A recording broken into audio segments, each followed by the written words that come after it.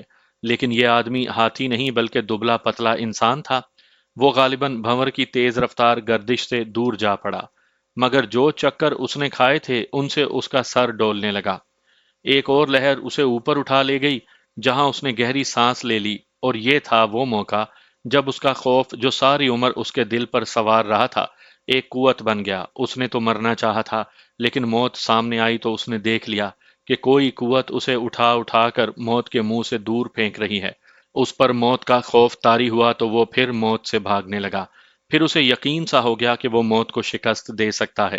اس نے اپنے بازوؤں کے زور سے تیرنے کی کوشش کی تو محسوس ہوا کہ طغیانی اسے کنارے تک نہیں پہنچنے دے گی۔ رات چاندنی تھی جس میں اسے لہروں کی بھاگتی دوڑتی چٹانیں نظر آ رہی تھیں۔ اگر اندھیرا ہوتا تو وہ کبھی کا ڈوب چکا ہوتا، کیونکہ اندھیرے کا اثر ایسا ہوتا ہے جو کمزور دل انسان کی آدھی قوت سلب کر لیتا ہے۔ اس آدمی کو کنارے کے درخت دکھائی دے رہے تھے جو اسے حوصلہ دے رہے تھے کہ کنارہ دور نہیں۔ درختوں کی صورت میں اسے اپنی زندگی کنارے پر کھڑی دکھائی دے رہی تھی، جسے دیکھ کر اس نے موت کے خلاف فیصلہ کن جنگ شروع کر دی۔ جب اس نے اپنے زور پر تیرنا شروع کیا تو سیلابی موجیں اس کے مقابلے پر اتر آئیں۔ اس نے بلند آواز سے کہا، میں نکل جاؤں گا، اب نہیں ڈروں گا۔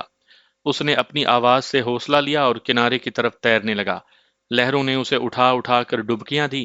اس نے ہر بار ابھر کر چلا چلا کر کہا، میں نکل جاؤں گا، اب نہیں ڈروں گا۔ اسے دراصل وہ قوت حوصلہ دے رہی تھی جو اسے پانی کے نیچے سے اٹھا کر سطح پر لے آتی تھی۔ یہ طغیانی کی خاصیت ہوتی ہے کہ پانی لہریں بن کر اوپر اٹھتا ہے اور اوپر سے نیچے جاتا ہے اور تہہ سے ٹکرا کر پھر اوپر آتا ہے۔ اگر انسان حوصلے کو ہاتھ سے نہ جانے دے تو وہ طغیانی میں اتنی جلدی نہیں ڈوب سکتا۔ یہ طغیانی کی صرف دہشت ہوتی ہے جو انسان کی قوتوں کو مفلوج کر کے اسے ڈبو دیتی ہے۔ میرا دوست اس خاصیت سے آگاہ نہیں تھا۔ اس نے یہی کمال کر دکھایا کہ حوصلے اور استقلال کو دل میں بیدار کر دیا۔ وہ ڈبکیاں کھاتا رہا اور ابھر ابھر کر تیرتا بھی رہا۔ اسے یاد نہیں کہ وہ کتنی دیر طغیانی اور موت سے لڑتا رہا۔ ایک بار وہ پھر تہہ کی طرف گیا تو نیچے سے اسے دھچکا لگا۔ اس نے پاؤں کے نیچے زمین محسوس کی اور یہ بھی دیکھا کہ اس کے کندھے، منہ اور سر پانی سے باہر ہیں۔ وہ رک کر کھڑا ہو گیا۔ ادھر ادھر دیکھنے سے پتا چلا کہ یہاں دریا بہت چوڑا ہو گیا ہے اور پانی اس قدر پھیل گیا ہے کہ گہرائی بھی ختم ہو گئی ہے اور پانی کا زور بھی ٹوٹ گیا ہے۔ اس کا جسم ٹوٹ پھوٹ چکا تھا۔ وہ کھڑا رہنے کے قابل نہیں تھا، لیکن ابھی اس کی جنگ ختم نہیں ہوئی تھی۔ وہ کنارے کی طرف چل پڑا۔ پانی کم گہرا ہوتے ہوتے پھر گہرا ہو گیا، جہاں وہ کندھوں تک ڈوب گیا۔ وہ کہتا ہے کہ میں بیان نہیں کر سکتا کہ ایسا کیوں ہوا کہ میں نے زور سے کہا لگایا اور پانی میں چلتا چلا گیا۔ جب پانی منہ تک آیا تو میں تیرنے لگا۔ جسم کے جوڑ جوڑ سے درد کی ٹیسیں اٹھنے لگی تھی۔ میں پھر بھی تیرتا رہا اور آگے جا کر پانی کمر تک آ گیا اور میں پانی میں چلتا کنارے پر پہنچ گیا۔ وہ علاقہ جنگلاتی ہے، موسم گرما تھا۔ وہ درختوں کے ایک جھنڈ میں چلا گیا اور گر پڑا۔ اسے معلوم نہیں کہ وہ بے ہوش ہو گیا تھا یا سو گیا تھا۔ جب آنکھ کھلی تو سورج بہت اوپر اٹھایا تھا۔ آسمان پر بادلوں کے ٹکڑے بھاگے جا رہے تھے۔ اس نے کپڑے اتار کر دھوپ میں پھیلا دیے اور پھر لیٹ گیا۔ وہ بہت سو چکا تھا، اس لیے اسے نیند نہ آئی۔ وہ محسوس کرنے لگا کہ وہ بہت نڈر اور دلیر انسان بن گیا ہے۔ اسے سب سے پہلا خیال یہ آیا کہ وہ موت کو شکست دے چکا ہے، اب وہ پیر کے جنوں کو بھی شکست دے سکے گا۔ اس نے اسکیم بنا لی جس سے اسے اس قدر حوصلہ حاصل ہوا کہ اس کی تھکان دور ہو گئی۔ اسے یقین ہو گیا کہ کوئی قوت اس کے ساتھ ہے جس کے سامنے خوف اور وہم کوئی حیثیت نہیں رکھتے۔ اس نے آسمان کی طرف دیکھا تو آسمان بہت ہی خوبصورت نظر آیا، پھر اسے زمین کی ہریالی بھی بہت حسین لگی۔ شام سے پہلے پہلے اس کے کپڑے خشک ہو گئے۔ اب اسے بھوک ستا رہی تھی۔ اس کی جیب میں 5 روپے کا ایک نوٹ اور 2 نوٹ 2 2 روپے کے تھے۔ دیکھا کہ تینوں نوٹ جیب میں موجود تھے، جو اس نے دھوپ میں پھیلائے تو خشک ہو گئے۔ اس نے کپڑے پہنے اور چل پڑا۔ قریب کے ایک گاؤں میں گیا جہاں مسلمانوں کے ایک گھر چلا گیا اور جھوٹ بولا کہ وہ پیدل ہی ایک گاؤں جا رہا تھا کہ شام ہو گئی۔ اس گھرانے نے اسے کھانا بھی دیا اور رات بھر مہمان بھی رکھا۔ صبح ناشتہ کر کے وہ پھر چل پڑا اور اس طرح دوسری شام آسن سول پہنچ گیا۔ وہ اب ایک ارادہ دل میں لیے ہر مصیبت کا مقابلہ کرنے کے لیے تیار تھا۔ اس نے ریلوے اسٹیشن پر کلی کا کام کیا، منڈی میں بھی سامان اور بوریاں اٹھاتا رہا اور رات ریلوے اسٹیشن کے مسافر خانے میں سوتا رہا۔ تقریباً 1 مہینے کی محنت مزدوری سے اس کے پاس 85 روپے جمع ہو گئے۔ وہ رانچی جانے والی چھوٹی ریل گاڑی میں بیٹھا اور شام کے وقت رانچی پہنچ گیا۔ اس عرصے میں اس نے داڑھی بڑھا لی تھی جس سے اس کی پہچان ذرا مشکل ہو گئی تھی۔ اس نے پاجامے کے اندر ران کے ساتھ ایک چاقو باندھ رکھا تھا جس کا پھل 6 انچ لمبا تھا۔ رات کے اندھیرے میں وہ اپنے گاؤں کے قریب جنگل میں جا پہنچا۔ اسے معلوم تھا کہ اس کی منگیتر کہاں اور کس وقت مل سکتی ہے۔ اس کے گاؤں سے تھوڑی دور ایک نشیبی خطہ تھا جہاں ڈھور ڈنگر چرنے کے لیے جایا کرتے تھے۔ اس کی منگیتر اکثر وہاں جایا کرتی تھی، مگر اب مشکل یہ آ پڑی تھی کہ اس کی منگیتر پیر صاحب کی منظور نظر بن کر شہزادی بن گئی تھی، اس لیے وہ ڈھور ڈنگروں کے ساتھ باہر نہیں جاتی تھی۔ اس آدمی کو وہاں اپنی منگیتر کا چھوٹا بھائی مل گیا۔ اسے اپنے پاس بلایا تو یہ بچہ اسے ایک تو داڑھی کی وجہ سے پہچان نہ سکا اور دوسری وجہ یہ تھی کہ اس نے منہ اور سر چادر میں لپیٹ رکھا تھا۔ اس نے بچے سے کہا کہ پیر صاحب اس طرف سیر کے لیے جا رہے ہیں، اپنی بہن سے کہو کہ تمہیں پیر صاحب نے یہیں بلایا ہے۔ وہ اسے بھی ساتھ لے جانا چاہتے ہیں۔ بچہ بھاگا گیا۔ یہ آدمی ڈر رہا تھا کہ لڑکی کے ساتھ گھر کا کوئی مرد نہ آ جائے، لیکن لڑکی اکیلی آ گئی۔ وہ وہیں کھڑا تھا، لڑکی اسے پہچان نہ سکی۔ اس آدمی نے بچے کو وہیں روک دیا اور لڑکی سے کہا کہ پیر صاحب ادھر کھڑے ہیں۔ اوٹ میں لے جا کر اس نے سر سے چادر ہٹا دی۔ لڑکی نے اسے پہچان لیا۔ باتیں ہوئیں تو لڑکی نے بتایا کہ وہ اب بھی اس کے ساتھ جانے کے لیے تیار ہے۔ اس نے اس آدمی کو رو رو کر بڑی ہی دردناک کہانی سنائی کہ پیر نے اسے نشہ پلا پلا کر کس حال تک پہنچا دیا ہے۔ وہ آگ بگولا ہوئی جا رہی تھی۔ یہ آدمی بھی انتقام کی آگ میں جلنے لگا۔ اب وہ بزدل انسان نہیں تھا، وہ تو پیر کے جنوں کا مقابلہ کرنے آیا تھا۔ لڑکی نے اسے بتایا کہ وہ آج پیر کے ہاں جا رہی ہے۔ اس آدمی نے اسے بتایا کہ وہ اسے رات پیر کے کمرے میں ملے گا۔ دونوں نے اسکیم بنائی کہ یہ آدمی کس طرح اس کمرے میں داخل ہوگا تاکہ اسے کوئی دیکھ نہ لے۔ رات کے وقت لڑکی پیر کے خاص کمرے میں بیٹھی تھی۔ اسے دودھ کا پیالہ پیش کیا گیا تو اس نے پیر کے گلے میں باہیں ڈال کر کہا، اب اس کی کیا ضرورت ہے؟ میں تو آپ کی ہوں، بھاگ تو نہیں جاؤں گی۔ پیر شراب کے نشے میں بدمست تھا، اس نے دودھ کا پیالہ الگ رکھ لیا۔ لڑکی نے کہا کہ کمرے میں گھٹن ہے، ذرا یہ کھڑکی کھول دیں۔ چنانچہ اس نے کھڑکی کھول دی۔ یہ کھڑکی صحن کی طرف کھلتی تھی، جس کی باہر والی دیوار زیادہ اونچی نہیں تھی۔ پیر کے خاص مرید یہ دیکھ کر کہ پیر صاحب لڑکی کے ساتھ مگن ہو گئے ہیں، سو گئے تھے یا نشے میں بدمست تھے۔ پیر پلنگ پر بیٹھا تھا۔ اس نے لڑکی کو بازوؤں سے پکڑ کر اپنی طرف گھسیٹا۔ عین اس وقت لڑکی کا منگیتر کھڑکی میں سے کود کر کمرے میں آ گیا۔ پیر حیران ہو کر اسی قدر کہہ سکا، کون ہو؟ اسے چاقو کے بھرپور وار کی صورت میں جواب ملا۔ چاقو کا پھل گردن کے قریب سے ہوتا ہوا پھیپڑے تک اتر گیا تھا۔ لڑکی نے اس کے منہ پر ہاتھ رکھ دیا۔ چاقو کا دوسرا وار گردن کے دوسری طرف پڑا، وہ بھی دور اندر تک اتر گیا۔ پیر اٹھا تو چاقو کا تیسرا وار اس کے دل پر پڑا اور وہ فرش پر گر پڑا۔ اس کی آواز تک نہ نکل سکی۔ پیر کی مدد کے لیے کوئی جن نہ آیا۔ یہ آدمی لڑکی کو ساتھ لیے کھڑکی میں سے باہر نکلا، صحن والی دیوار سے اوپر اٹھایا اور خود بھی دیوار پھلانگ گیا۔ دونوں جنگل میں غائب ہو گئے۔ اس علاقے میں گاؤں بہت کم ہوتے تھے اور نشیب و فراز زیادہ۔ دونوں نے ایک ندی میں کپڑے دھوئے اور گیلے کپڑے پہن کر چل پڑے۔ صبح تک وہ بہت دور نکل گئے تھے۔ انہوں نے ایک دوسرے کا جائزہ لیا، کپڑوں پر خون کا ہلکا سا دھبا بھی نہیں تھا۔ قریب ہی چھوٹا سا ایک ریلوے اسٹیشن تھا۔ وہ اسٹیشن کے باہر گھومتے پھرتے رہے۔ بہت دیر بعد آسن سول جانے والی گاڑی آ گئی۔ انہوں نے ٹکٹ لیے اور گاڑی میں بیٹھ گئے۔ لڑکی اپنے ساتھ کچھ رقم لے آئی تھی، کچھ رقم اس کے منگیتر کے پاس تھی۔ انہوں نے دلی کے ٹکٹ لیے اور گاڑی میں سوار ہو گئے۔ اگست 1947 کے آخر تک دونوں نے نئے بننے والے مکانوں اور عمارتوں کی مزدوری کی، شادی بھی کر لی اور اگست کے آخر میں دلی سے ہجرت کر کے پاکستان آ گئے۔ یہاں بھی انہوں نے محنت مزدوری کی۔ جب تھوڑے سے پیسے جمع ہو گئے تو پان سگریٹ کا خانچہ لگانے لگے، جو بڑھتے بڑھتے پان سگریٹ کا کھوکھا بن گیا۔